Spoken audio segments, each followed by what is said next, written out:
Добрый день! Сегодня мы поговорим про здание, которое находится за моей спиной. Он известен в Ижевске как дом Жерихова.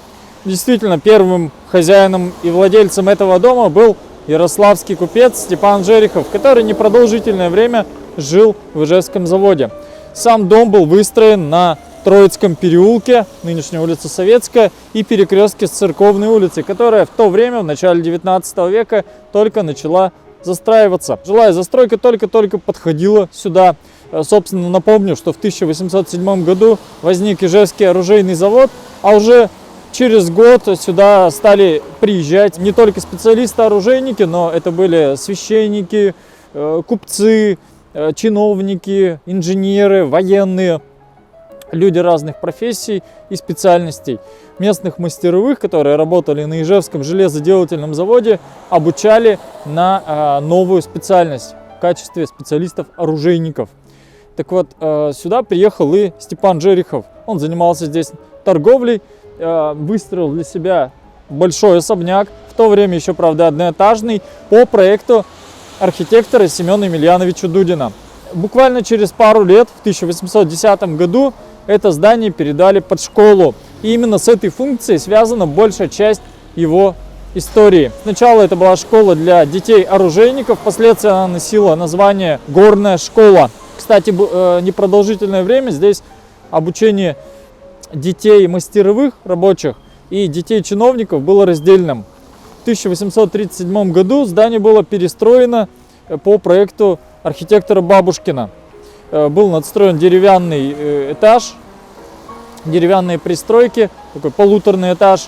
Но в 70-е годы он был окончательно надстроен, и нынешний этаж, хоть и кажется каменным, на самом деле он деревянный. Ну и отштукатурен снаружи под кирпич, кажется, что из одинакового материала. Это было, напомню, 70-е годы уже 19 века. Кстати, какой-то период, даже непродолжительное время, здесь размещалась церковь. Церковь, правда, предназначалась для местных лютеран, это были немцы. Фактически она выполняла функцию лютеранской кирхи. Но это лишь второстепенная функция, все-таки основное назначение это была школа. В 70-е годы 19 века это реформа Александра II, одна из составляющих всех реформ, реформа образования. И в этом здании разместилась начальная школа, начальная двухклассная, называлась она училище. И вплоть до революции, в принципе, здесь продолжали учиться дети мастеровых, оружейников, чиновников и даже дети купцов обучались в этом здании. Много выдающихся выпускников связаны с этой школой, например, ижевский фабрикант Иван Федорович Петров или, например, ижевский большевик, лидер большевиков Иван Дмитриевич Пастухов, тоже учился в этой школе. В советское время здание продолжало выполнять образовательную функцию. Ну, на какое-то время она была даже общежитием, но самые известные страницы, это, правда, уже начало 30-х годов, связаны с личностью Кузьбая-Герда, Кузьмы Павловича Чайникова, выдающегося удмуртского просветителя, педагога, организатора музейного дела, этнографии, науки. Так вот, он преподавал в этом здании с 1930 по 1932 годы. В тот период здесь размещалась советская партийная школа, совпартшкола сокращенно. Сюда приезжали специалисты со всей Удмуртии, это были партийные работники, служащие тогдашней советской власти в Обской автономной области. Обучались в этой школе всем основным предметам, которые необходимы были для работников партии. Во-первых, это основной курс грамотности. Кстати, туда входило и владение удмуртским языком. Кузьбай-Герд преподавал здесь именно удмуртский язык. Непродолжительное время Кузьма Павлович Чайников со своей семьей жил рядом с этим зданием, в этом доме. И, кстати, отсюда и закончился его творческий путь в Ижевске. Он был вскоре арестован. Это было одно из последних мест его работы в столице Удмуртии. Впоследствии школы продолжали здесь функционировать. Была здесь и общеобразовательная школа номер 10. После военный период, уже в 50-е годы, здесь даже было музыкальное училище.